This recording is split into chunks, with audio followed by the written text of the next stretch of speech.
On poursuit dans notre étude de la poésie biblique qui représente plus de 30% de la Bible. La poésie est une forme d'écriture qui ne se limite pas au seul fait de véhiculer des messages. Elle sollicite simultanément notre raison et notre imagination à travers les images créatives qu'elle utilise. C'est ce qu'on appelle le langage métaphorique. Très bien, parlons des images et des métaphores dans la poésie biblique.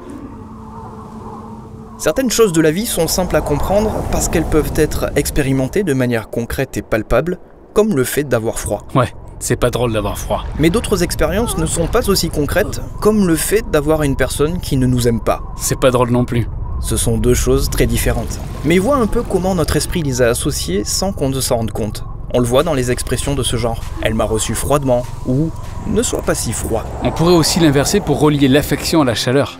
Ils ont été lents à être chaleureux avec moi. Ou c'est une personne chaleureuse. Absolument.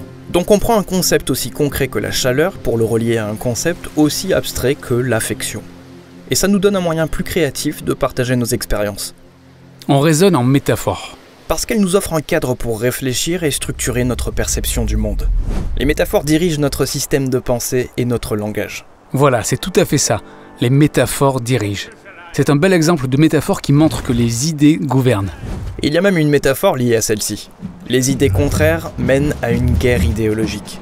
Et dans un débat, je dois défendre ma position et prévoir des renforts pour que mon argumentaire l'emporte. Comme tu peux le constater, les métaphores ne servent pas seulement à faire joli, elles sont omniprésentes dans notre langage. Et les métaphores dont nous nous servons façonnent notre imagination et notre comportement. Et naturellement, les poètes bibliques utilisent constamment des images métaphoriques. Certaines métaphores dans la Bible sont plus simples à comprendre.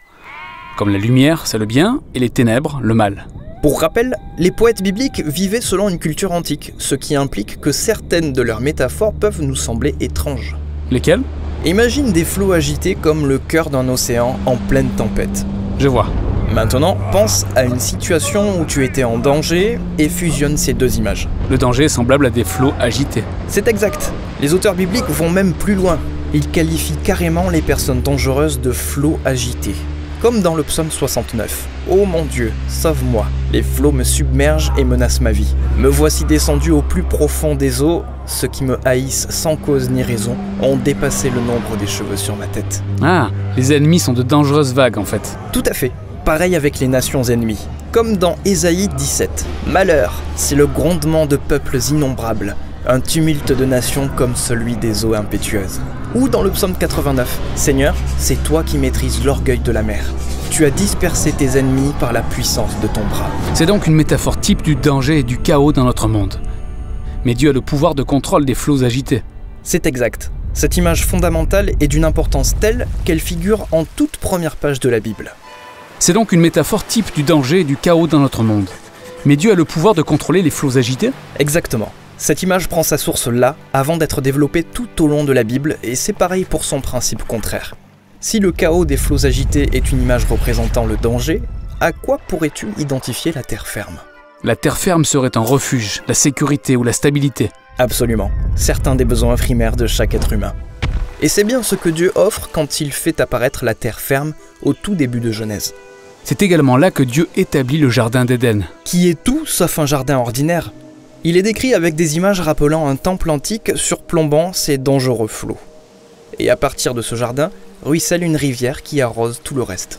Donc l'idéal humain est de vivre avec Dieu dans un temple, jardin sur une montagne. Exactement, cette image est perceptible dans l'ensemble de la poésie biblique, notamment au psaume 65 où David célèbre la présence de Dieu dans le temple. Heureux celui que tu choisis pour l'inviter auprès de toi à demeurer dans tes parvis, car tu prends soin de la terre et tu l'abreuves, tu calmes le vacarme des vagues et le tumulte des peuples. Vise un peu ça. Étant donné que le temple représentait la présence de Dieu dans laquelle on se retrouvait, ce rocher en hauteur peut lui aussi servir de métaphore représentant Dieu lui-même.